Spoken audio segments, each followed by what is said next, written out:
This podcast is brought to you by the Mice Pod. Mice Pod at micechat.com and micepod.com.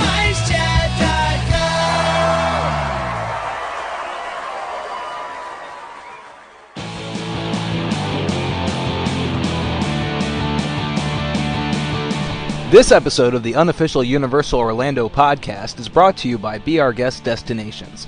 They're a Universal Parks and Resorts vacation specialist and an authorized Disney vacation planner. They also book all cruise lines. If you're staying at a Disney property, Be Our Guest Destinations can even arrange Universal Studios tickets that include shuttle service. How awesome is that? Let them do all the planning free of charge to you while you enjoy the journey. Contact them today at 1-800-796-6240 or via email at heather@destinationsinflorida.com or on Twitter at BeOurGuestDest, D-E-S-T. Hey Lee, kick that theme music.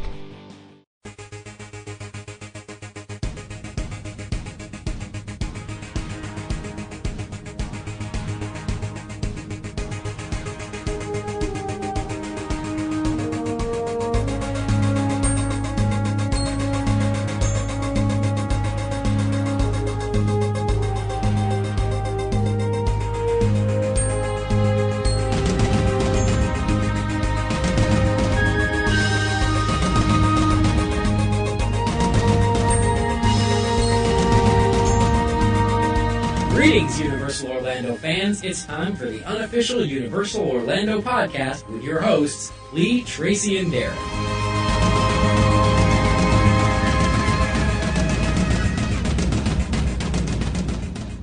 Welcome, everyone, to episode 55 of the unofficial Universal Orlando podcast. I'm Lee, as always, and joining me from across the pond is our good friend, Darren. What up, Internet? Still love how he sounds dead clear. And giggling across from me is my good lady wife, Tracy. Hello, Tracy. Hello everybody. Hello, Darren. Hello. And then deathly silence. Yeah. Hopefully everyone's listening to this. For those that were listening through Podbean, if you haven't, I'm going to waffle here, because if anybody hasn't changed where they're getting the podcast from, they won't be listening to this. No, So they won't. hopefully everybody is currently, but just like to thank everyone who is getting the feed through Libsyn, because we had our biggest day of total downloads the other day. It was just over 1,800, so I'm just blown away by it. It is a few, isn't it? It's just a lot, isn't it, for one day? Yeah. It's a bit kinda overwhelming scary. when you really think about it. Yeah, just a little bit. That people, like everyone at work tells me to shut up. Why people want to listen to me of their own accord, I have no idea. But anyway, speaking of our listeners, we've had quite a few emails in this week again, which is We've pretty had a cool. few, yeah. So, Darren, do you want to fire it away with the first one? Sure. We received another email from Charles from London, part of which was a story that one of the things we talked about as part of our limited time magic discussion reminded him of, but we're keeping that for a future Funny Schmidt. But the rest went like this. He said, I feel really awful about poo-pooing your awesome bonfire night idea. To make amends, I did think you could have a bonfire celebration in the London section and at the front of the World War, what? World of Harry Potter. I hope it's not the World War of Harry Potter. No. Phase 2 when it opens. That would be cool. Yeah, definitely. And from what I've seen of like the artist mock-ups and things like that, I know they're not official by any means, but it would look awesome in front of that. It would probably make more sense, because I think like Hogsmeade is like the only solely wizarding village, isn't it, in the country? So putting it there, so it's in London, would probably be a better idea. Quite possibly.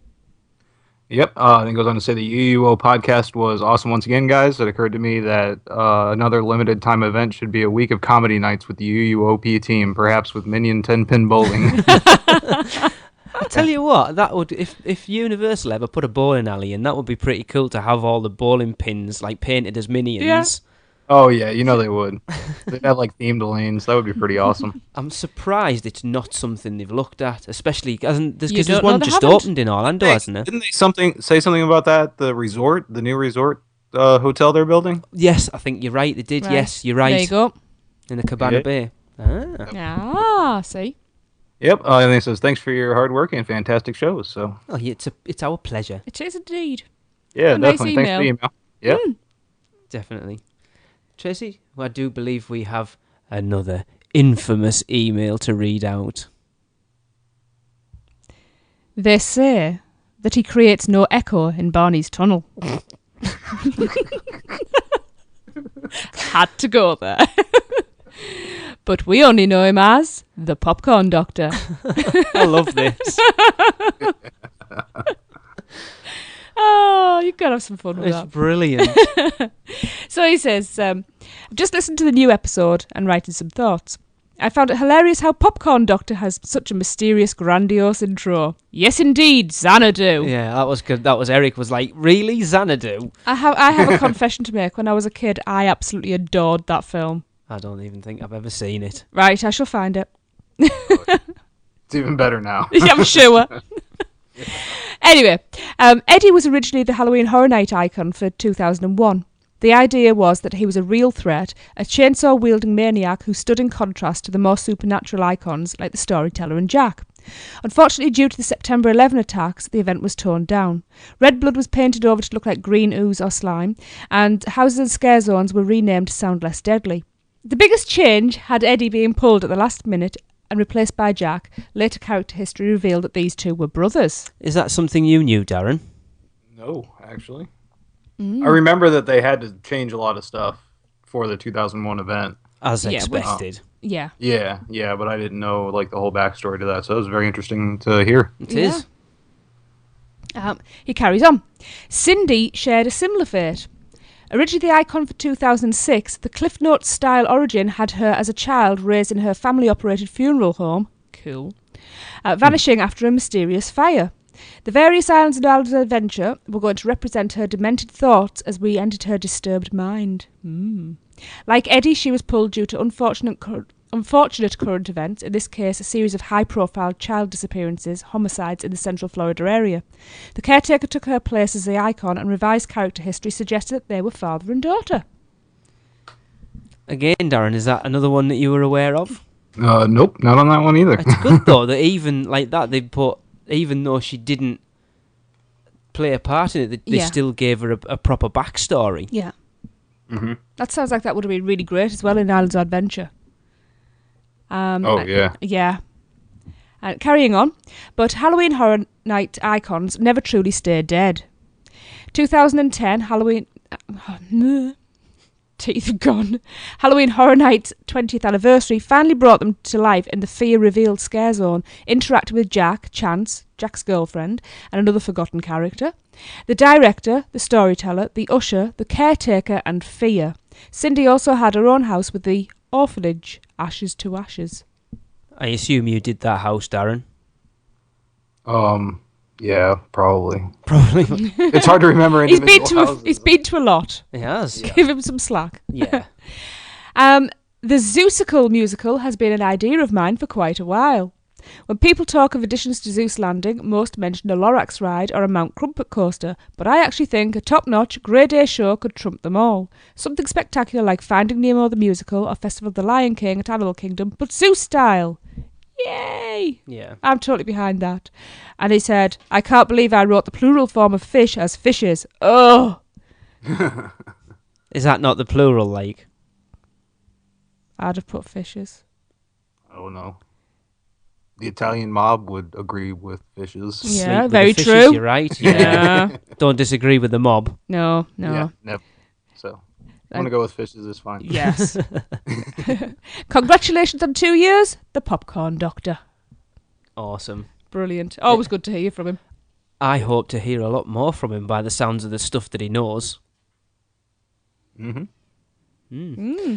Right, following on from that one, we got another one from our good pal Andy DeGenova. Hey. This isn't the first time we're going to hear from Andy in this show. Actually, you've already heard from him, but anyway. Yes. He said, "Hey guys, listening to the new show, a few thoughts. Had a lot of fun listening to your ideas for Universal's limited time adventures. I love the idea of a Hitchcock celebration. Awesome. I also agree with Tracy that you need to permanently relocate one of the sharks from Jaws to the lagoon, where he can cruise and scare forever. And for Darren's Back to the Future idea, to heck with a temporary re-theme of Mel's, I want a permanent Cafe 80s. Do it, Universal!" An idea I had, because I can't help but think of Halloween. How about Universal's classic monsters versus Halloween Horror Nights icons? They each get half the park and come together to battle during a big show at the end of the night. Guests can vote on the victors.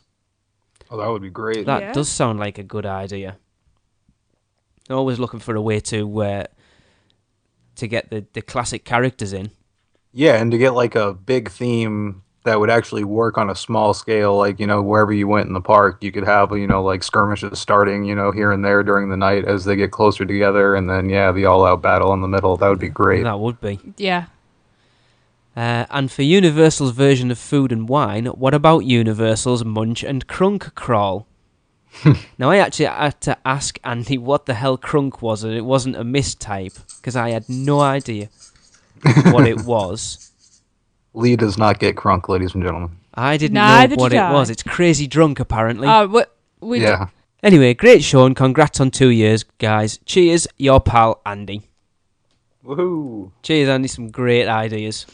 Yeah, definitely. Very good. Absolutely. And I'm going to be using crunk now. What? I'm going to be using crunk all the time now. Yeah, but I probably won't use it for what it's meant for. Darren, would you like to read our next one? Sure. Big hello to you all from me, Frozen Phoenix. That's an interesting name. My parents must be hippies. Just discovered your podcast a little over a week ago and have to say thanks for what you all do and congrats on your second anniversary. I just listened to your latest podcast last night and enjoyed hearing about your time in Universal Orlando as well as your favorite memories, and I thought that I would join in. Cool. Yeah. I went to IOA and UO for the first time when I was 16. That was December 2001. My parents had just divorced a few days prior, and my dad and I just needed to get away. We both hit the parks as hard as we could between the holidays in the parks. Pre-Potter meant we went crazy. I remember riding the Incredible Hulk 7 times in a row without having to wait in line. We stumbled away like a couple drunks and just sat and talked for a good 30, 45 minutes in front of the Great Inland Sea. I can definitely say that it was just what we needed to get through a tough time, and we bonded closer than ever. I have to say that my 2 favorite memories were going through the Alfred Hitchcock attraction. My father and I were both chosen for the Vertigo reenactment, and we have a picture somewhere of us in the matching suits. Cool. That's pretty awesome. Yeah. And this is more of a funny but embarrassing one. We rode Spider-Man probably close to 20 times, and to this day my dad still laughs at the fact that I jumped every time the brick wall shatters in your face. There's nothing wrong with that. I dig my feet in every time we do the final drop at the end. He does. Yeah. And screams like a little girl. No, don't do that. I haven't been back to the park since then, but I'm planning a trip next February, and I'll go by myself if I have to do so. It's been too long. Would be awesome to have a casual UUO podcast community meetup if anyone is up for it. But until then, I look forward to 10 more months of podcasts, and thanks again for all you do for putting a smile on my face. Frozen Phoenix. P.S. I almost fell out of my chair laughing when Lee mentioned why he didn't want to wear his Thing 1, Thing 2 shirt. Thanks, Lee, for getting me through a long graveyard shift. Excuse me. You're more than welcome. I think it nearly crippled Eric back. But what was funny was when you read this email out to us over the dinner table, our son said that his T-shirt does the same to him. Yeah. So it wasn't as graphic as I was, though. No. Right. But no, that's really thanks cool. for getting in touch. I've just noticed, actually, that Frozen Phoenix has just joined the forums over at Mice Chat as well. So he's, Excellent. I will look forward to some cool stuff there, but chatting more. yeah. I was going to say something on the back of it now, but I can't remember what it was. Yeah, that's way too long to not have been to the park since 2001. Yeah. The thing is, though, there'll be so much new for him to do when he does go back as well. Be like going for the first time, really. Yeah. Yeah, and I can vouch, going by yourself to a park, not that bad of a thing. Well, you don't have to please everybody else, do you? Exactly. You got plenty of time to hang out, especially if you're a photographer like me. Everybody else gets bored hanging out with you, so... And you find a lot of the people that go, you can quite happily talk to people in the queue lines and stuff. Me and Tracy found that when we first started going to theme parks with the kids, that one would have to wait while the other one rode on their own, and you just get talking to people in line. Yeah, and if not, single rider queue, you're going to get through really quick. Definitely. Exactly. And when Jade and I would be waiting, say, for a Rip Ride Rocket, we were waiting for Lee and Raymond to ride hour forever. And a half. Of course, Lee had his wallet in his pocket. Jade's thirsty. Oops. Yeah. You need your own money. Well, yeah, true. Give me some. And we ended up wandering around and ended up in this little, like a pop-up stall. And Jade ended up helping the girl and taking payments and putting payments in the till. And she got paid with a little drink. Nice. So, but just getting talking to people, just the staff as well, it's really nice. Yeah. So, yeah. Cool. Right. Anybody got anything else? I do. Go on then. Pardon? I'm concerned. Don't be concerned. Go on then. Do you have anything else, Darren? No, I'm good. Okie doke. Well, I've got 2. Well, a few nights ago, Lee had gone to bed early-ish. Well, early by my standards. This is when I have to be up at 4 o'clock the next morning. Yeah. And I was just about to wrap up and come to bed, and it was around midnight. And I get a little message pop up on Facebook Messenger. And it's our very good friend, Rebecca Weasley. So... Oh, Berry. Her real name's Berry. I think Weasley fits better for this. Oh, okay. Sorry in advance, she might never message me again. Although you meant her first name was really Berry. That would be more concerning. Not Berry Weasley. So she started with park improvement idea. Now this was on Messenger. When you guys were talking about new ideas they should do with the parks, I think they should have an underwater view of the Black Lake from the Harry Potter movies, where you can see Grindylows, mermaids, and of course the giant squid. I think that's an awesome idea. It would, and this has always been my argument. I think they should drop the Jurassic Park Discovery Centre and move the Hogsmeade forward a bit and use that lagoon to be the Black Lake. It works perfectly. Yep. Yeah, do it 20,000 League style, simulated deep water. And... Cool. You could even, if you could wangle it, you try and do something with it. Have used the second task from the Triwizard Tournament. Or you could have the ship, because it's got a hull underwater. Yeah. Oh my god. Yeah, the portholes you can see straight out. Durmstrang. The Durmstrang boat. Ship. It's not a boat. Whatever. It goes on the water. So Rebecca got the idea when she was at SeaWorld with the underground tank views of the whales and dolphins. What do you think? Well, I think it's an absolutely awesome idea, and I told her so. I'll tell you what I think. It makes me think of a TerraVision song when you said whales and dolphins. Yeah. Now, this is where Rebecca might decide she's not going to be my friend anymore. Oh, because dear. the conversation carried on, as girls do.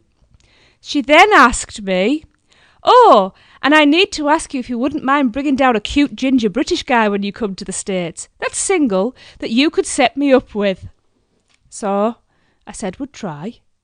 I offered Prince Harry. Is she after anybody specific? There's lots of ginger people about. Well, I did ask if being one of an identical twin was important. She said, well, it couldn't hurt.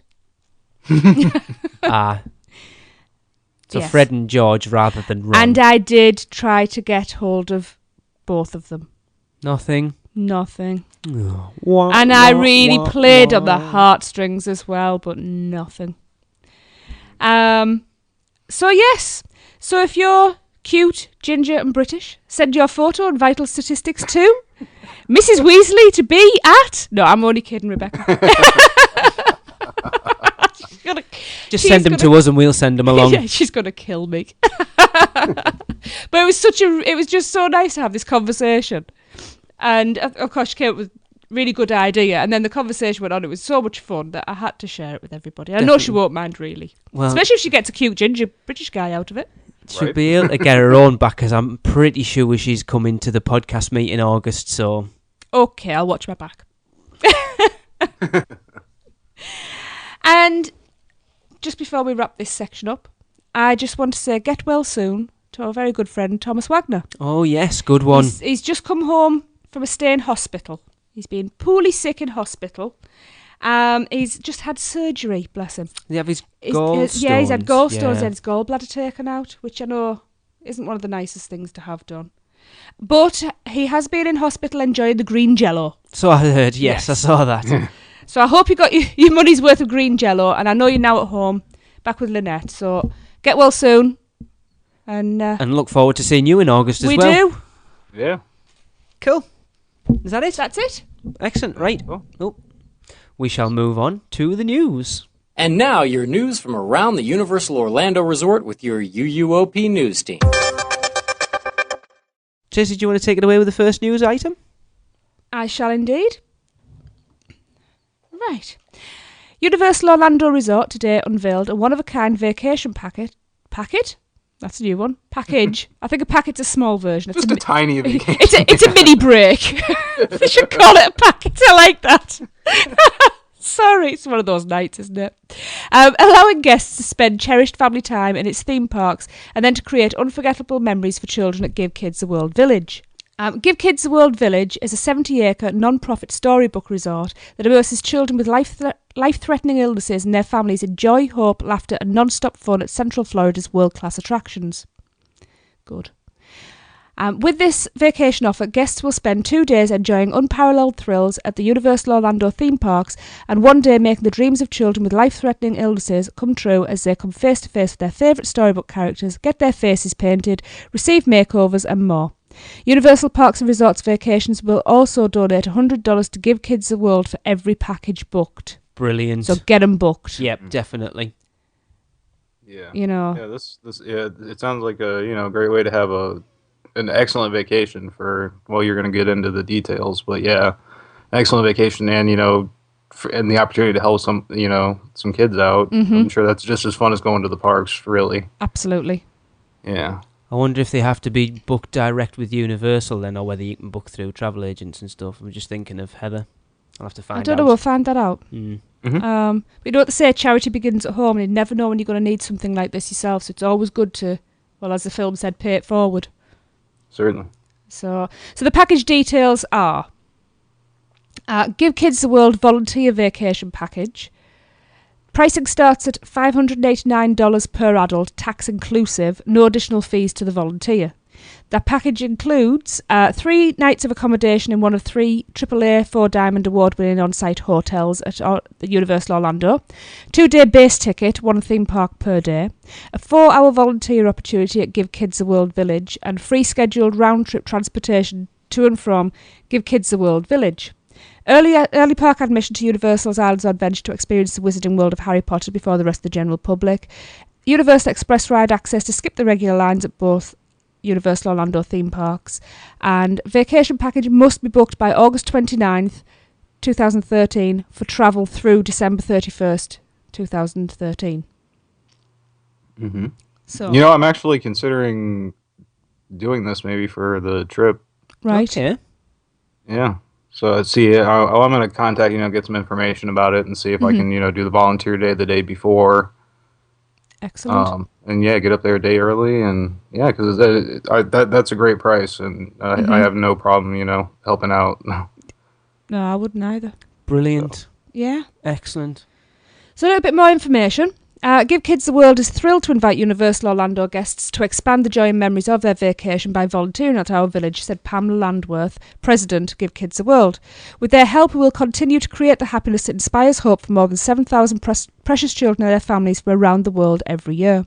Families will have the opportunity to add a whole new experience to their vacations with numerous volunteer opportunities at Give Kids a World Village, including character photos. Volunteers will share the special moment when children come face to face with their favourite storybook characters.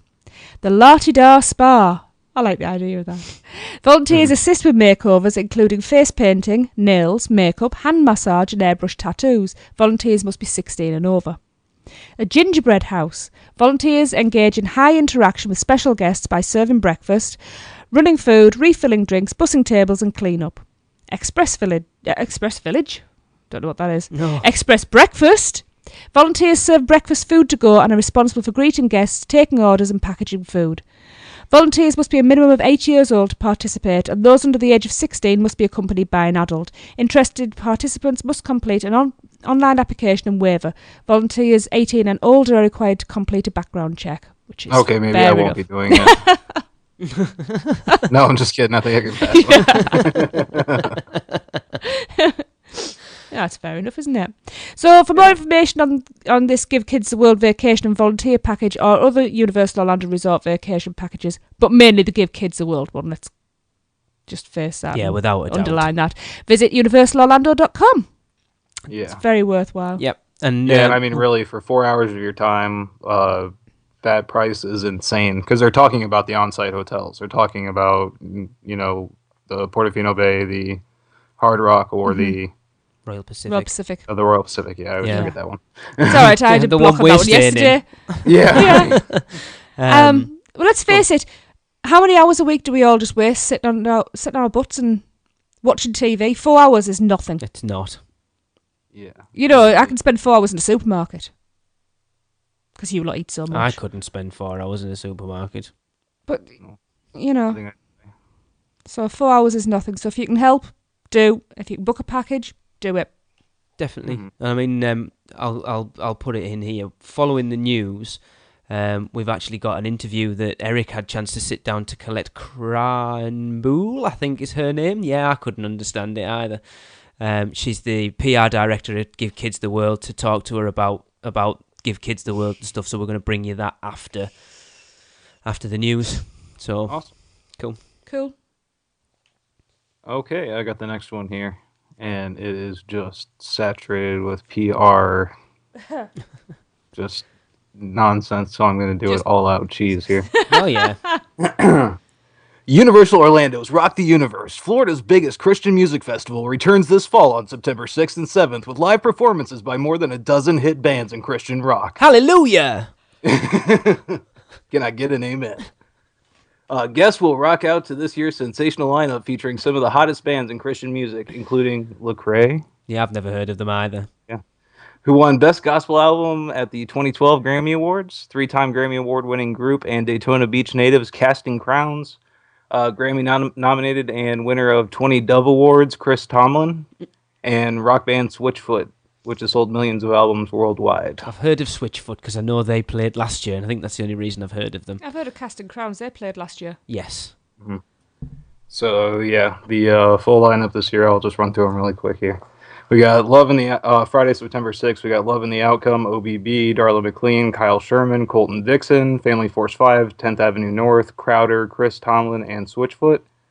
And on the 7th, we've got Love in the Outcome, OBB, Darren McLean, Crave, Everfound, Red, Reliant K, Lecrae, Jesus Culture, and Casting Crowns. I've heard of 10th Avenue North, and I have no idea why. I think they played last year as well, Ah, actually. maybe. Reliant K is like a punk, like Christian kind of punk Do you know, band. I when I kind was of... young. Yeah, I kind of recognise that Reliant K because the spelling of Reliant. So they played last year. Yeah, with the E, the extra E. Yep, returning this year also is the Fan Zone presented by Coca-Cola, where guests will enjoy live music by Darren McLean and OBB and the Love in the Outcome, autograph sessions with the bands, karaoke, and band merchandise. Guests will also have the opportunity to experience a Saturday night candle lighting service featuring Casting Crowns, guest speakers, and more. Guests will also enjoy thrilling action of unparalleled theme park attractions only found at Universal Studios Florida. They get a laugh with the banana-loving minions on Despicable Me and Mayhem. Rock out to hit songs at 65 miles an hour on Hollywood Rip Ride Rocket. Battle aliens with Alien J. Well, you never No, know. he's not when. with Agent J and Lee on Men in Black. He's been permanently added to the attraction. And prepare for battle with Optimus Prime and Bumblebee on Transformers, the ride 3D opening this summer. So, yeah, there's a definite confirmation it'll at least be open by September, so we're getting closer Yeah, to the actual that's true. opening date. Yeah, excuse me. For more details about Rock the Universe 2013, visit rocktheuniverse.com. Cool. Cool. If you're into that was thing, gonna say, I'm it's sure your that's a thing. pretty It's Yeah, I'm decent glad that's lineup. happening after we go. Yeah. It's just not my time. Well, No, I not know everybody Hunter was likes the quite same into thing. it, wasn't he? Mm-hmm. I know Hunter Yeah. talked about it a lot the first year it happened when we'd started doing the podcast. He was Yeah. quite au fait with a lot of the bands playing. Yes, speaking of Transformers, I saw this on the Orlando Business Journal, but I also saw it on Orlando Informer's Twitter page that what it says on there is that Orlando Informer, a theme park website and blog, shared a picture on Twitter of Universal's latest map, which included the new Transformers The Ride 3D. The map doesn't share any details like the much-anticipated opening date, but it shows we are getting closer to finding out. I think what also went up this week, and Eric's taken pictures of it, is the the actual Transformers the Ride 3D sign's gone up above the entrance, as well as the signs for the single rider line, the standby line, and the express pass line. Oh, excellent. That ride will be getting hammered when we go. Unless, of course, we ride and we don't like it. Why would you not like it, right? You like Transformers. I don't like Transformers the film, I'm just but the preparing ride you for looks the fact amazing. that I don't want you to be extremely disappointed. I'm not going to be. Well, you know. It's funny, you asked me the other day. I'm sure I was talking to someone, what would you do if you went after all this anticipation and doing the podcast for 2 years and you hated the place? And I was like, oh, it was, you're right. I've already been there. You mean it's like, what, all the new additions since the last time? The whole park, if you went and just went, you know what, I don't like this place anymore. Unlikely. It is unlikely. It's very unlikely. I was like, yeah, I can't see it happening. Yeah. But anyway. Over to you, Mrs. Okay, thank you. Right. All 750 rooms and suites at Los Portofino Bay Hotel at Universal Orlando have been completely renovated with a fresh new Mediterranean-inspired design that enhances the guest experience. I'm just wondering how that can enhance it. Because it makes you feel like the place is new and you're lovely and calm, and it makes you realise that the money you've paid was maybe a little bit more worth it than it was before. Okay. Designers took their inspiration for the new rooms from the upscale, sun-drenched resort of Portofino, Italy, and its historic harbour along the Italian Riviera. Or even Riviera. I can't speak tonight. This massive $14 million renovation project took more than 5,000 gallons of paint, nearly 45,000 total work hours, and more than 35,000 yards of carpeting to complete. Wow. Big bill. A special time-lapse video captured the transformation of one room from start to finish. Where is that? I have not seen that video. Yeah, that's pretty cool. We'll have to look that up I will ourselves. have to see if I can find that up and post it on the Facebook page. The new rooms celebrate the charm, romance and glamour of Portofino, Italy's grand vacation villas and hotels, says Karen Daroff of Daroff Design. A refined palette in soft neutral cream colours paired with the sun-baked shades of aqua are complemented by rich terracotta-coloured marble and custom-designed whitewashed furnishings. Sounds very nice. Featuring cobblestone piazzas, or as I nearly said, pizzas. Don't fancy those much. Outdoor cafes and a nightly balcony show. Los Portofino Bay Hotel is located on site at Universal Orlando Resort and is connected to Universal Studios and Islands Adventure and the City Walk by scenic waterway. Hotel guests enjoy 3 themed swimming pools, 7 restaurants and lounges, and a world-class spa, and an exclusive package of theme park benefits, including early admission to the Wizarding World of Harry Potter. There's also a complimentary Universe Express Unlimited ride access, which allows guests to skip the regular theme park lines all day, as we know. Sorry, I just feel like I read the same bit over and over again every week. I found it. It is on YouTube. I shall post it on our Facebook page. Brilliant. Excellent. It's nice to know that they're keeping the hotels fresh.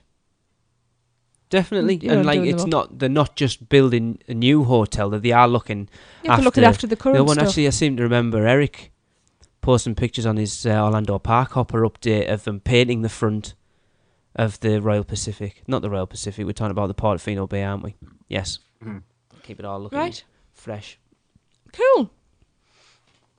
I've got a little one just to add in there that I noticed on Twitter today, that apparently One Fish, Two Fish, Red Fish, Blue Fish is down for a refurb from today, which isn't really Friday, but it doesn't matter. Till I think it's May the 4th or the 6th. I can't remember. I'm having a quick look. Specifically, let me see if I can find the tweet. Yeah, One Fish, Two Fish, Red Fish, Blue Fish ride will be going down for seasonal maintenance starting today till May the 4th. There you go. You heard it here first. Or maybe second, it depends if you've heard it already.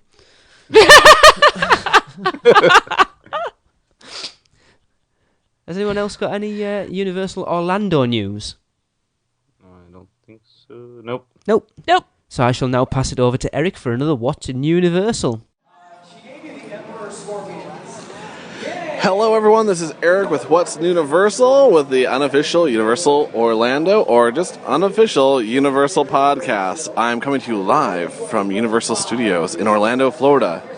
If you can guess where I am, you will get 17 Universal points. If you guessed near Fear Factor Live, you would be correct. Sadly, right now, it is the last day of Mardi Gras for the year 2013.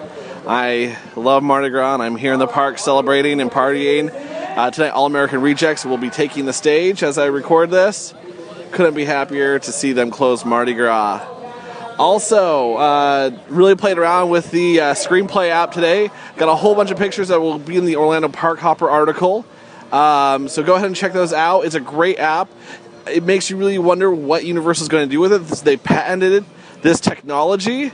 And it kind of gets you excited for how we might see this implemented in the future with our electronic devices and within the theme park itself. Springfield, the expansion, along with Duff Gardens and the attraction that's coming, it's looking beautiful. It's moving right along. The Wizarding World of Harry Potter Part 2, even more buildings are popping up. Right now, when you look at it, and if you look at photos, it looks like just a mess of steel. You can't really tell the buildings apart when looking straight at them. Maybe I might have to get another helicopter ride, and so we can get a better vantage point to see how these buildings are separated from the air. Really exciting to see all this really begin to take shape and come together. Seeing the roof lines take shape, seeing King's Cross take shape. It's really exciting. The sign went on to Transformers, the ride, showing that it was going to open up with a single rider and express pass line. Very exciting stuff. Then we go ahead and we look at it now that Wi-Fi is available in the park. It's available back by the Fear Factor Live stage. Really, it looks like they turned on this section of the park in order so that people could download the Screenplay app and use it in the park. It's very cool. It's actually really fast. It's really great for uploading photos. I am taking advantage of the free Wi-Fi now. It's very cool. Overall, things are getting ready for summer. It's really exciting here in Orlando, and I can't wait to share some more stuff coming in the future, along with some really cool plans that are about to be greenlit. Anyways, this is Eric again, coming to you live from Universal Orlando. Back to you guys, Lee, Tracy, and Darren. Brilliant, thanks for that, Eric. We shall now move coasts and bring you more news. And now let's switch coasts to see what's going on at Universal Studios Hollywood. Yeah, I got one here. At the recent Monsterpalooza, Universal Hollywood's head Halloween Horror Nights designer John Murdy announced that this year fans will have the opportunity to enter a contest where the prize is the chance to create their own character that will take part in this year's Halloween Horror Nights in Hollywood. That's pretty awesome. Yeah. Yeah, they announced on their Twitter feed at Horror Nights. As far as the contest, we announced today, fan design character featured at Halloween Horror Nights 2013. Stay tuned to Twitter and Halloween Horror Nights Facebook for more info. Cool. Yeah, I hope they follow suit at Orlando. It'd be pretty neat. That would be cool. I'm thinking already. No, that's pretty awesome. Yeah.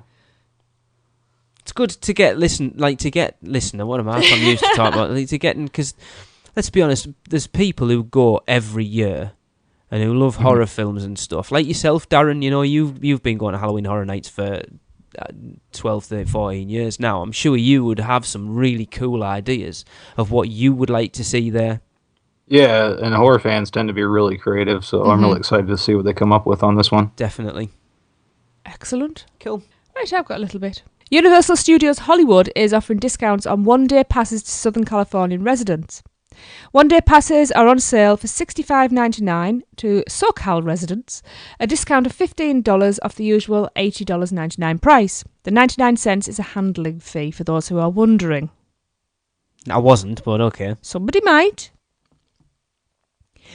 This online discount is good for visits to the park through June 30th, and purchasers must live in zip codes between... How do I read that? Is it 90000 right. and 93599. Thank you. Darren, how can you read Tracy's news item? I don't know. Telepathy. All right. Telepathy. I just know this. I memerized all this. There you go. Thank you for your help, young American. Yeah, no problem. And to make the purchase, visit universalstudioshollywood.com. Cool. Always good to know about a discount. Definitely. I've got it's not strictly Universal Hollywood, but it kind of fits in there. We received a movie review recently of the new Jurassic Park that's been re-released at the cinemas. That's in 3D in it. Supposed to be stunning. Oh, Darren, you've seen it. Mm-hmm. Is it as good as I heard it was? Yes. It is. They did a really great job with 3D. Sometimes when they remake, when they do the 3D after the fact, it looks kind of like paper cutouts in rows on the screen, basically. Right. But no, they did a really good job with this. It looks like they made character models for all the the major dinosaurs and the characters, and actually animated it along with it to actually give it a rounded 3D effect. Cool. That's good to hear. Yeah, definitely very impressed with it. Excellent. Well, this review was sent in by our good friend, Mr. Andy D. Genova. And he recorded it from City Walk at Universal Studios Hollywood. So, over to you, Andy. Hello, Lee, Tracy, Darren, and the UUOP crew. It is your old pal, Andy. I am here at Universal City Walk in Hollywood. I just got out of Jurassic Park 3D in IMAX, and it was awesome. Made me think, you guys, so I had to drop you a quick line. The movie has never looked or sounded better. The 3D is fantastic. It was like watching it for the first time all over again, but even better. So I hope you guys have taken the time to go see Jurassic Park on the big screen all over again. It's awesome. It's classic. I just wish the park was open so I could go ride the ride now. Sadly, it's late at night. I'm going to have to do that tomorrow. Anyway, hope all is going well for you. The T-Rex says hi, and we will talk to you very soon. Bye now. I sometimes think we hear Andy's voice on here as much as ours. Cheers for that, Andy. It's a brilliant review. And if you want to hear more of Andy's reviews, I'm going to give him a little shout out on here. Andy has just recently started his own podcast. Mm-hmm. And it is called the Real Fans for Real Movies podcast. Cool. And I have to admit, it is currently one of my favourites. Yeah, it's very good. It's excellent because it's just for average moviegoers talking about the movies that people see rather than trying to be... So it's not a geeky type of... It is geeky, no, but not they're not over... trying to be over movie critical. Excellent. See, head over, they're on iTunes. I've left them a review already. I got a shout out on the last show because I got their trivia question right. And he gave our podcast a shout out as well. So, yep, go and check it out. It's Real Fans for Real Movies, or RF4RM. And it's good. Yes, go and do it. Can I just say, I have just quickly looked up when we are getting Jurassic Park in 3D in this country. We've missed it. We're not in this country. Oh, you're joking. 23rd of August. Does it say how long it releases? They brought it forward, though. It was supposed to be September release. So it might be still on when we come back. Might just catch it. I can't believe that we're getting it so much later. I know. Cool. Anybody got anything else? Nope. Nope.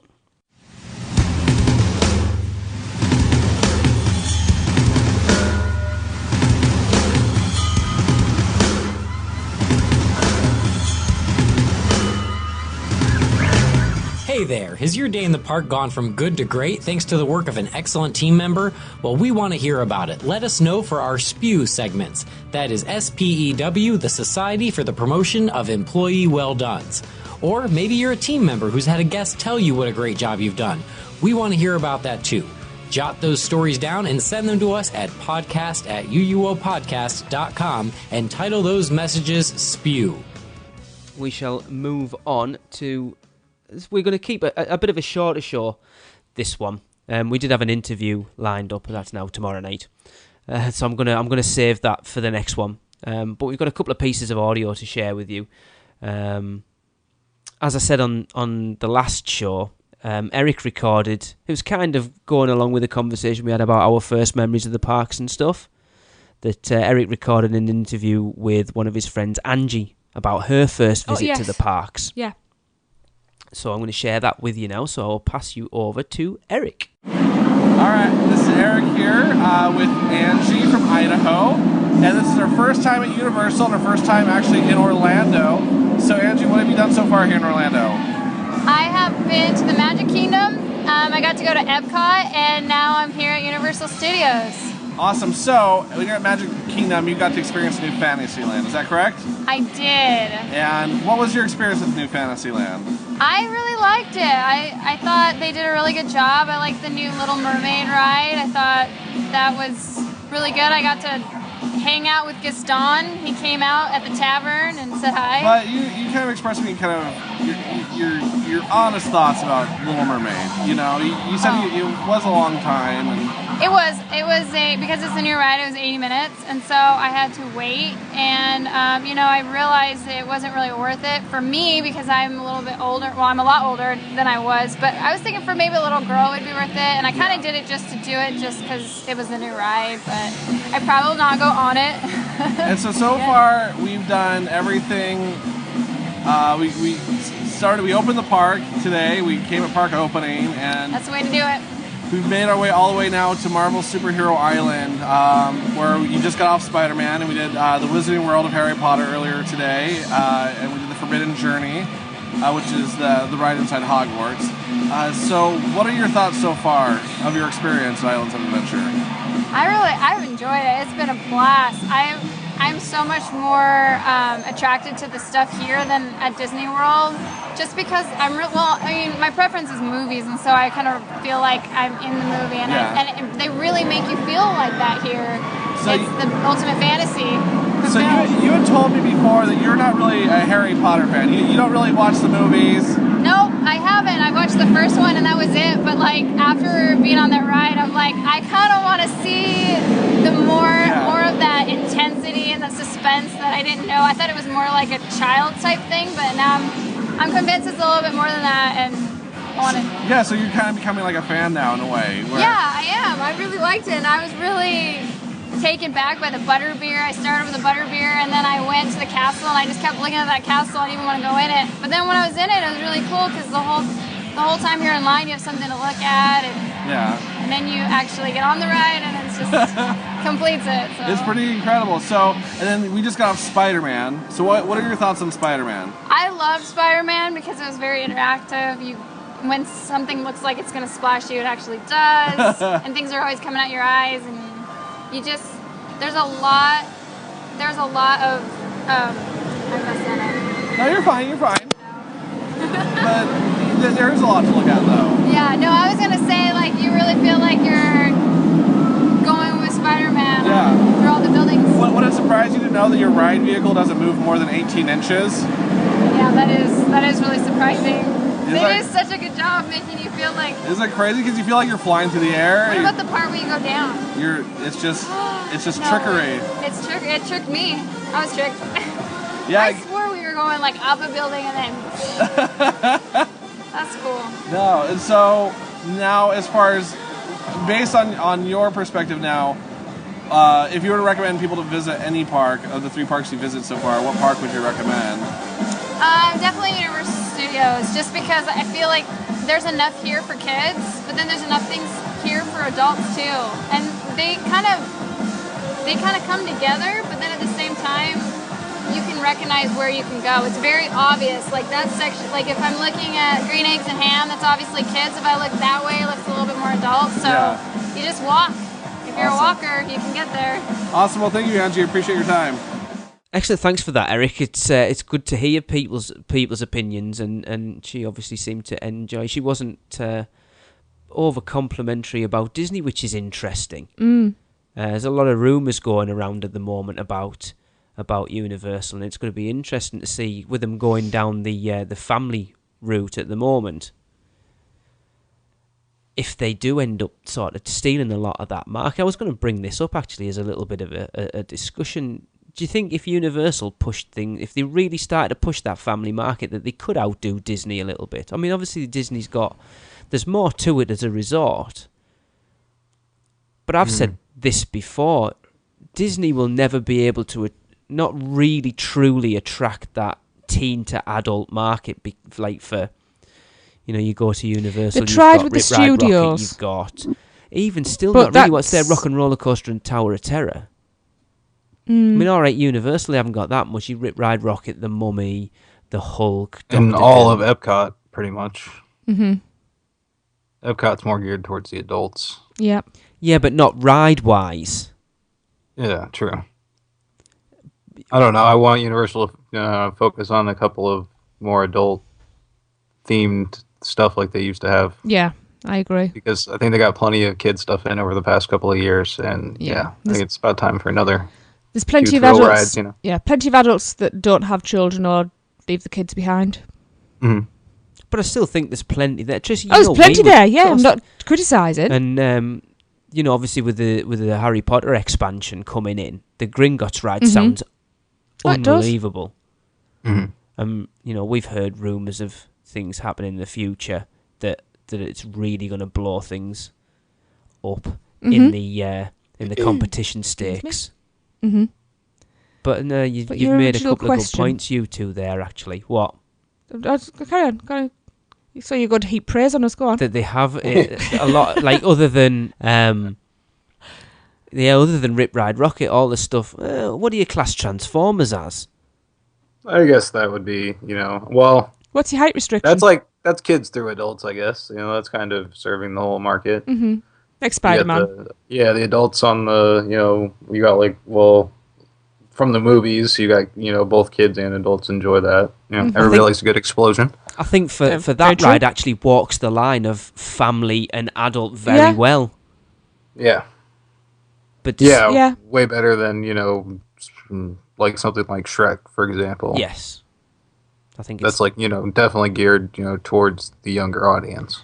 Yeah. yeah. Although the pre-shows, Oh, I love the pre-shows. I think the pre-shows sort of geared. It has a bit more of that Shrek humour that's sort of aimed at adults and kids. It's got that little bit of cheek in it that's not too cheeky that you can't do it in front of the kids, but it's cheeky enough for the Yeah. adults, Right. But then, which I like always you say, you've got appreciate. Despicable Me. which I don't care what trying to age you are, think you've got to love Despicable Me. What they've added in recently. Obviously, the I know it's heresy to say here, but some adults don't like Harry Potter, so that whole section is like that to them. But then I think a lot of people view Harry Potter as a kids' franchise. Yeah. Oh, yeah.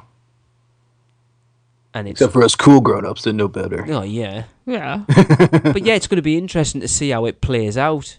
If Universal alienate the more adult-ish market by bringing in more family rides, or whether it just rounds the park out better.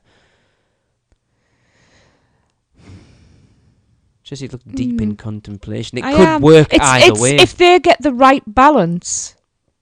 Yeah, They're just gonna- I think they need some more things that make it feel like you're on set again. And I think, this new Harry Potter Yeah. section sounds like it's gonna feel just like walking onto the set of the, It should be just like they did on the awesome. original. But did you see the Yeah. the tweet that went out the other day, Darren? As someone's done like a mock-up of what the front could look like.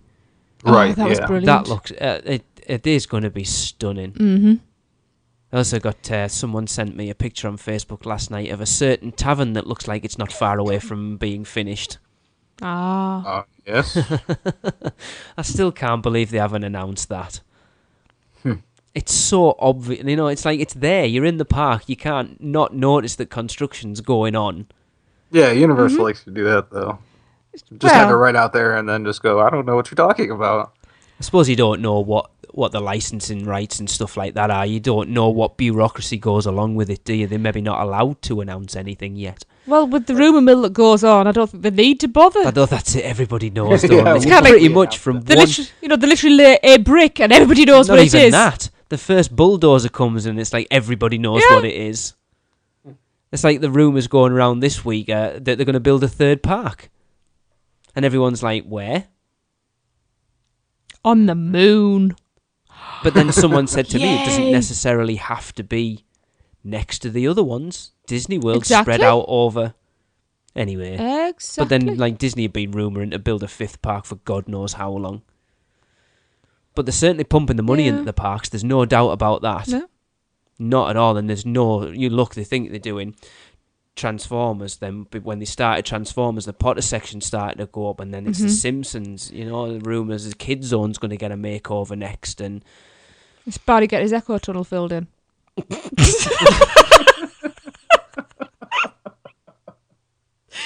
I should think before I speak. my apologies, ladies and gentlemen. Today, a team of construction workers filled in Barney's. And while they were there, they retuned his musical fountain. Let's not go there. God, I said I listened to that episode a couple of weeks ago, and it still made me laugh. I was sat at work laughing out loud.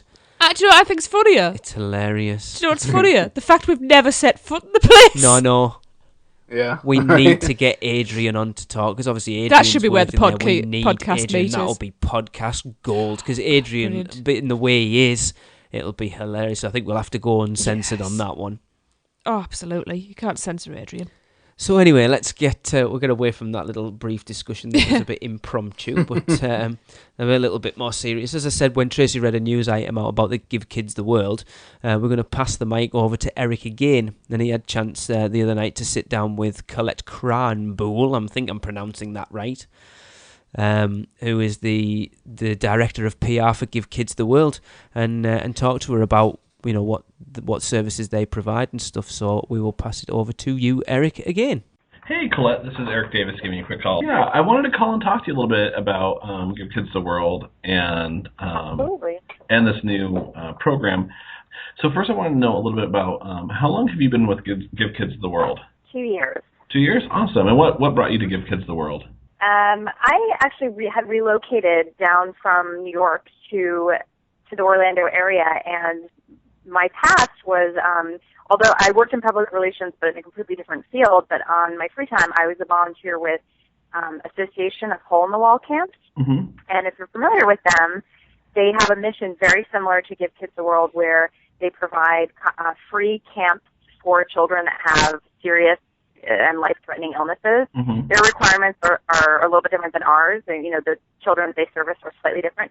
But it's basically the same idea that you allow kids to be kids again. You put them in an environment where they feel safe and happy and make their dreams come true.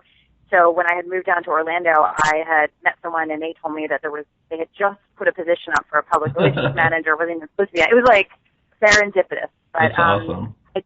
I did want to let you know, though, in case you include this part in the podcast, that I've actually relocated to DC. And we're in the process of finding a new public relations manager. So okay, no worries. Wanted to put that out there in case didn't want you to start off the interview saying I've been there for 2 years, and then all of a sudden whoever's listening to it, I'm not there anymore. So no worries. So as far as how would you describe the mission of Give Kids the World? We have a very simple mission. It is to provide the happiness that inspires hope. And we do that through taking a child and putting them in this environment with 7 days of just pure happiness. We don't say no to anything. Our answer is yes. If you want to have 8 ice cream sundaes for breakfast, the answer is yes. And we open our ice cream palace at 7:30 a.m. so families can do that. If you want to have just ice cream for dinner, great, we'll do that too. If you want to ride the carousel 25 times and then swim in the pool and then go to Disney and then come back and see Santa, yes, we can make that happen too. Aww. So our mission is to, these children have been through so much, these families have been through so much. Oftentimes it's the siblings that suffer the most because it's their soccer games that are being missed. They're being shuffled off to grandma and grandpa's house. Their mom or dad can't come into their school performance because their sibling is in the hospital. So what we want to do, really, our mission is to provide 1 week for the family where they don't have to worry about the medical bills piling up. They don't have to worry about the doctor's visits and the hospitals and the radiation and the treatment. It's just, don't worry about anything, put the weight on our shoulders, and just make these magical memories for your family to have. And we truly believe that when you're really, really happy, you can conquer the world. And if we can just provide that happiness for that child, they might have the power to go back and fight their illness. Wow. That's incredible. I know, it's No, get a little heavy sometimes. No, definitely, but it's really incredible. And so I guess you know, you talked about the families and everything, and so I guess what can people expect? I guess when they visit Give Kids the World, as far as if you know, fortunately, you're a guest. You know, you said they get to say yes to everything, but you said it's 7 days. It's 6 nights, 7 days, Mm-hmm. and they can expect to walk into a world that is designed through the eyes of a child. It's truly a fantasy land. There is a banana split on top of a building that is the ice cream palace. They will have their meals in a gingerbread house restaurant that is lined with dolls and stuffed animals. They can swim in our 20,000-gallon infinity pool and splash pad. They can take a train on JJ's Express through our village. They can participate in the world's largest Candyland game every Sunday night. It is a Candyland playground. They also can experience Halloween and Christmas within the same week. I don't know anywhere else on the planet where those two holidays fall within 6 days of each other. And they can expect to not lift a finger. We don't even let them clear their plates. We take care of that for them as well at dinner. And really, they don't have to worry about anything. They can just spend time as a family. The accommodations we provide are very, very nice. It's a 2-bedroom, 2-bathroom villa. And from the outside, the villa looks like it should be in a storybook. It has icing falling from it, and it looks like a castle. Awesome. And that's their home. And when the families pull into the driveway of their villa, there's actually a sign that says the family's name on it, and it says, "Welcome home," because we want the families to feel as if they're home for the week. Anything they need, they just have to ask. And we have 24-hour guest services to provide that for them. Awesome. And so, you know, coming back to, I guess, this brand new special that Universal is offering, this new vacation package, a lot of how your facility runs is off of volunteers. Is that correct? Correct. So what do volunteers do at the Give Kids the World complex? Sure. Well, so we can accommodate up to 140 families per week at our facility. However, on any given week, we have anywhere from 30 to 70 above that number. So those families, unfortunately, have to stay off property at a Disney hotel. It's still wonderful accommodation. We're actually in the process of expanding our village so that we can accommodate all of our families on property. But so we have all these people coming in every single week. We have 140 to 200 families a week times 4 to 5 people. It's quite a large number of people coming through our gates. And in order to operate and keep costs down, we rely on volunteers to provide some of those services to the families, such as starting from the moment the family arrives to the village, helping to check them in, helping to provide a family orientation, which explains all the different tickets they'll be receiving to the theme parks, putting them on a golf cart and bringing them to their villa, getting them set up in the villa, serving them breakfast and dinner in the Gingerbread House restaurant, clearing their plates after dinner or after breakfast, operating our carousel, assisting families at the pool, operating our train, scooping ice cream for families. And then we have something really wonderful. Every night when the families get back from the theme parks, we provide them with complimentary tickets to Walt Disney World, Universal, SeaWorld, and then any other park in the area that they would like to go to, such as maybe Legoland or the Kennedy Space Center. When they get back from their daily activities, the village comes to life every night with a party. Oh, cool. And these are pretty massive parties. I mean, Halloween, Village Idol, Christmas, Pirates and Princesses, World's Largest Candyland game. All these activities happen every night. And we rely on volunteers to help put on these different events, to partake in the dressing up and partake in the painting faces and trick-or-treating with our kids. So there's really quite a bit that we rely on volunteers to do. And in fact, every week, more than 1,400 shifts are filled by our angels, as we call them. Wow, that's incredible. So, Universal's doing this really unique vacation package where they're giving families an opportunity to volunteer at Give Kids the World. Can you tell us how this came about? How you ended up working with Universal, not in the end of people coming to visit the parks, but the idea that people can come and serve at Give Kids the World. The relationship with this idea came about with this volunteer vacation partly because of Universal's commitment to us. Not only have they been providing complimentary tickets for our guests for many, many, many years, but they also are very active in our volunteer program. Their employees come over several times during the week to participate on their own time in our volunteer shifts. And Universal also sends their characters out several mornings a week so our families can get pictures with the characters without having to wait in a long line at the parks.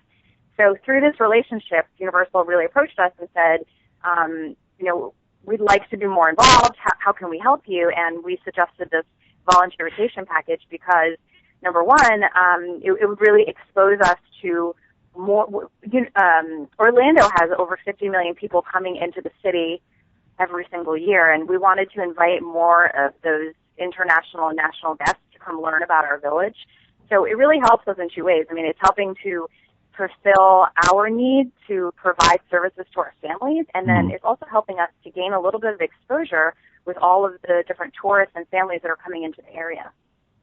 No, it's awesome. It's incredible. So the families who book this package will get 4 hours of service time. Is that correct? That's correct. Excellent. And so what could a family of 4 maybe expect to do for those 4 hours? At this time, because it's a little bit structured in the time frame, it's a little bit limited to just a few opportunities, but great opportunities. And one of them is serving breakfast to our families in the gingerbread house. Ooh. So they would actually, when a family goes through the buffet line, they would carry the tray for the family to their feet and bus it afterwards. And a lot of our children coming in are handicapped or in their wheelchairs, so they can't even carry the tray, and mom's got the baby on the hip. So this is a tremendous help to our families. And it also allows the volunteers to interact directly with the families. Actually, volunteering in the Gingerbread House restaurant is one of my favorite activities because it's so hands-on with the families. You're learning about where they're from. They're telling you their story. And you're just putting a smile on their face by serving them breakfast and by helping run our restaurant. And then the second portion of it is serving ice cream in our ice cream palace. And I think that one's a little bit more limited. So I think at this time they're really focusing on the Gingerbread House restaurant until we get this up and going and awesome. Get it a little bit. Yeah. No, that's great. It sounds like a really great opportunity to kind of get close and to meet people. And so, knowing volunteers and people who volunteer there, what would you think is the biggest takeaway volunteers come with their volunteer experience at Give Kids the World? I can tell you because I volunteered, and I think it's two things. One is knowing that you've made a difference in the life of a child with a life-threatening illness and their family, and the difference could be small, but it's so meaningful to that family. A family could have come from 3 weeks in a hospital, and hearing the answer no from insurance companies, no from doctors, no, they can't do this. And all of a sudden, they ask you a question and the answer is yes. Or you just provided them with a smile. I had one mom say to me that she finally got to Give Kids the World. She just broke down, and we asked her why, and she said it was the first time that someone had just listened to her. Mm. She said she had all these issues, and every time she tried to explain it, no one wanted to hear it until she got to Give Kids the World, and we just listened, and then we smiled. And she said, that's all you did. You didn't do anything. You just gave me your ear, and then you gave me a smile, and that changed the day for me, and that changed the week. Mm. So that's the first thing that I think volunteers will get out of this, knowing that they've made a difference. And then the second thing, which is a little bit more selfish, is I think from the moment you walk in through the gates of Give Kids the World, you become a better person. I've seen it day in and day out, and there is something about the village that brings out the best in each person. Everyone has that side of them that is, I can be the best person I can be, but we don't always put it forth until until the moment you walk through the gates of Good Kids World and you become such a different person. You become selfless and you become giving and you become happy. And just this aura comes over you, and I've seen the change happen on so many people, and it's really incredible. Oh, that sounds great. It makes me feel like as an Orlando local, I need to come and volunteer down there more regularly. Actually, you will feel the change if you do. It's incredible. and so for Orlando locals, what are you guys always looking for volunteers, or always? We really, I mean, the Floridians help build our volunteer base probably the most. On any given day, we need 300 people to show up, and if only 100 show up one day, or if we can only find 100 volunteers, in some way our family's experience will be compromised. Mm-hmm. So it's really critical for us to, on every single given day, given week, to fulfill those necessary shifts so the families are just given the most perfect, magical week that they could have. And the commitment is really up to the individual. It's a shift. So a shift runs anywhere from 3 hours to 4 hours, and the shifts are usually in the morning or in the evening because that's when the families are at the village. We do have some volunteers, some retirees who work in the middle of the day, and we have needs as well. We have some volunteers who don't like the heat. They like to be in the air conditioning, and we actually have a job for them. We always need letters stuffed into envelopes and stamps put on envelopes, and so there's really a need. I mean, there's really a position for any person. If you tell me you're into landscaping and gardening, great, we have a job for you. If you say you've taken acting classes and you'd love to use your skills, perfect, we'll put you in our entertainment department. If you have a strong arm and you want to scoop ice cream, we'll schedule you in our ice cream palace. It's really dependent on what you feel most comfortable with, and it can be a commitment of 1 shift a week, 8 shifts a week, 1 shift every 3 months, whatever you feel comfortable with as a volunteer. But every hour really helps us provide the experience for the families. Oh, this just sounds incredible. I'm really excited about this. So I guess my selfish question, since I write a lot about Universal and I'm part of the unofficial Universal podcast, and you don't have to answer this as a side note, but since Harry Potter has opened, have you guys gotten a lot more demand for people to go to Universal Studios?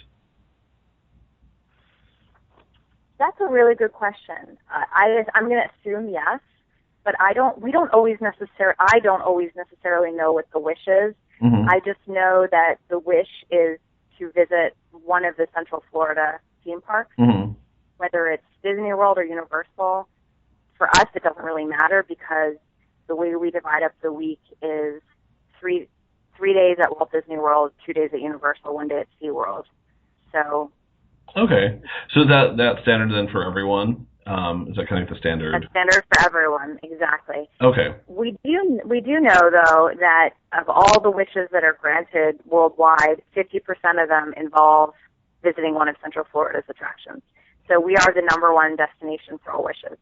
That's awesome. Yeah, it's really awesome. Well, I think those are all really the questions that I have. Is there any information that you feel like is important that I cascade out, or that like a message that you feel like? No, there's one thing I might want to re-say though, because I was just double checking. I didn't want to misquote, and that was like what you were asking, what the volunteers could actually do. Yes. And now I have it in front of me, so I can go through it again if you want. Yeah, go ahead and go back to that. So, so again, the question is what can a volunteer who's there for 4 hours expect to do? There are a couple different options that the volunteers can participate in. One is in our Gingerbread House restaurant, serving breakfast to our families. So the volunteer would greet the families. They would carry the tray for the families after they go through the buffet line, so that we really don't want the parents to have to do a thing. And then it would be bussing the table afterwards or serving food in our food line. The other option is working in our La Ciudad spa. This is a spa just for our little princesses and princes. And in the spa, they can get their nails done, they can get makeup application, or they can get airbrush tattoos. So that is really operated by volunteers. Then we also need volunteers to assist with our character program. So Universal sends out their own characters so that our families can have a more intimate meet and greet with the characters than waiting in line at the park. So we always need volunteers to help take pictures and assist with that program. And then the last place that they can volunteer is in our express breakfast station, and that's in our ice cream palace, and that is a quick stop breakfast station for families that are eager to just get off to the parks and want to just grab something quick and head in the car, because we have those families too. So we need volunteers to help with that. So those are the 4 different options that volunteers can make a difference for our families. How incredible. So yeah, everyone, if you want to support Give Kids the World, get one of those packages booked, or volunteer yourself, or I'm sure you can donate to them. We've just briefly talked there while Eric was talking to Colette about we may look to do something at the podcast meet. So that is going to bring us to the end of episode 55. Already. But before we go, speaking of the podcast meet in August, we now need people to let us know for definite if you're going to attend. So we can get ourselves sorted, let the guys over at the Hard Rock, the kitchen, know and stuff. So what I'm going to do, within a couple of days of this podcast coming out, I'm going to create a new event on the Facebook page. Now, I know we had quite a bit of response on the last one, but this one, that was just a tentative, just to get an idea for ourselves. What we're going to do is we're going to create another event on the Facebook page. That's facebook.com/unofficialuniversalpodcast. But if you're not on Facebook, you can get in touch with us at podcast@uuopodcast.com. And there's quite a few things we need to know, so this is the bump. We need to know, are you attending? How many in your party will be attending? Especially if you're bringing kids, and how many kids are coming. Because it does cater... Why do you need to know how many kids? So for Barney. Oh. No. Not Barney. Darren, what are you trying to say? You're going to give me a reputation. I said for Barney, no, not Darren. I thought, I don't know, you're trying to find No, out how many just spices you should bring. Actually, do you know what would be handy as well? If I could... if I could know the ages of your kids as well, because I don't want them to be bored. So I want to try and tailor some activities to age groups. Yeah, and I'm sure we'll get some, goodie bags or something together for them as well. That's the idea. There's a kids' play area at the Hard Rock as well at the chosen. kitchen, because the show, not the next one, the one after that, we're going to have Derek on, who's helping us organise it, and he's actually done the kitchen sink challenge, and he was down there at the beginning of, or the middle of April, I think, to sort of having a look around for us again and checking things out. So he's going to come on and talk to us about the challenge, and also talk to us about the kitchen and stuff. But yeah, if there's kids coming, we don't want them to be stood around bored. I mean, obviously ours are there as well, so... And we know how quickly they get bored. Well, Jade. Jesus, you sit down for 2 minutes and go, I'm bored. So, So yes, are you attending? How many will be with you? And how many of those are kids? And their ages. Please. Yep, and will you be attending in the park portion, which will be an hour or so before park close, a group ride on MIB with a high score competition and some other stuff? Will you be attending the Hard Rock Kitchen event, or both? Definitely, yeah.